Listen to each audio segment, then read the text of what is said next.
بسم اللہ الرحمن الرحیم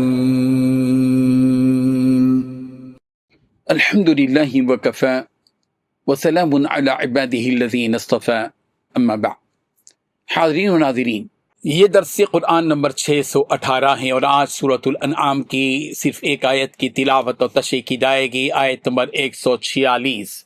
اعوذ باللہ من الشیطان الرجیم، بسم اللہ الرحمن الرحیم۔ وعلى الذین هادوا حرمنا كل ذی ظفر ومن البقر والغنم وحرمنا عليهم شحومهما إلا ما حملت ظهورهما أو الحوايا أو ما اختلط بعظم ذلك جزيناهم ببغيهم وإنا لصادقون صدق اللہ العظیم۔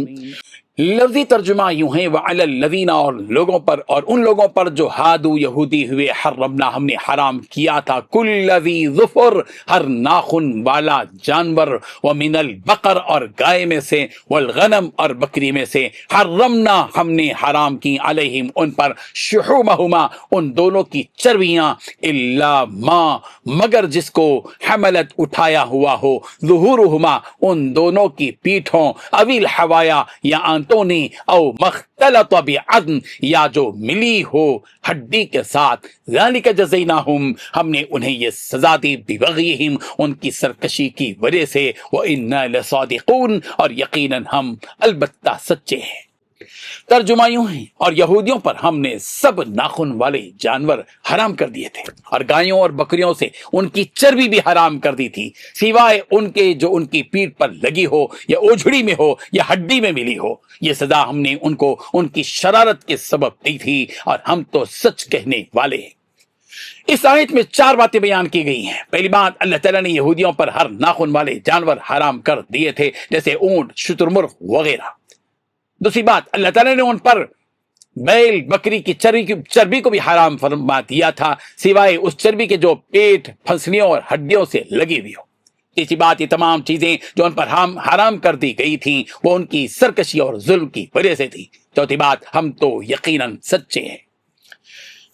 حاضرین و ناظرین، اس آیت میں اللہ تبارک و تعالیٰ ان چیزوں کو بیان کر رہے ہیں جو یہودیوں پر اللہ نے ان کی سرکشی اور ظلم و زیادتی کے سبب حرام کر دی تھی، جبکہ وہ چیزیں ان سے پہلے کی امتوں میں حلال تھی۔ ان میں سے پہلی چیز ہر ناخن والے جانور ہیں کہ جن کو اللہ تعالیٰ نے ان پر حرام کر دیا تھا۔ حضرت قتادہ رضی اللہ عنہ سے مروی ہے کہ کل ذی ظفر سے مراد اونٹ اور شتر مرغ ہے، اور پرندوں میں سے بطخ ہے، یعنی جن کے پنجے کھلے ہوئے نہ ہوں، جیسا کہ مرغی وغیرہ کے ہوتے ہیں۔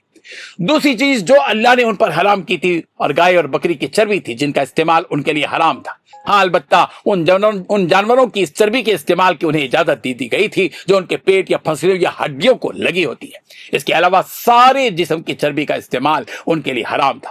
اس سلسلے میں اللہ کے نبی صلی اللہ علیہ وسلم نے بیان فرمایا کہ اللہ یہودیوں کو ہلاک کرے کہ ان پر چربی کا استعمال حرام تھا، مگر وہ لوگ اسے سکھا کر اس کا تیل نکال کر اسے بیچتے اور اس کی قیمت استعمال کرتے تھے۔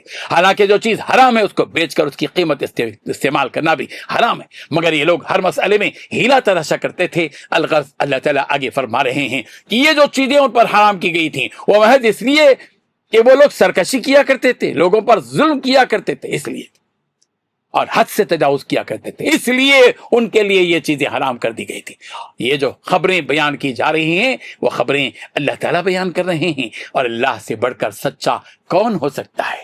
اللہ تبارک و تعالیٰ ان آیات کی حقیقت تک پہنچنے کی توفیق عطا فرمائے، آمین۔ وآخر دعوانا ان الحمد للہ رب العالمین۔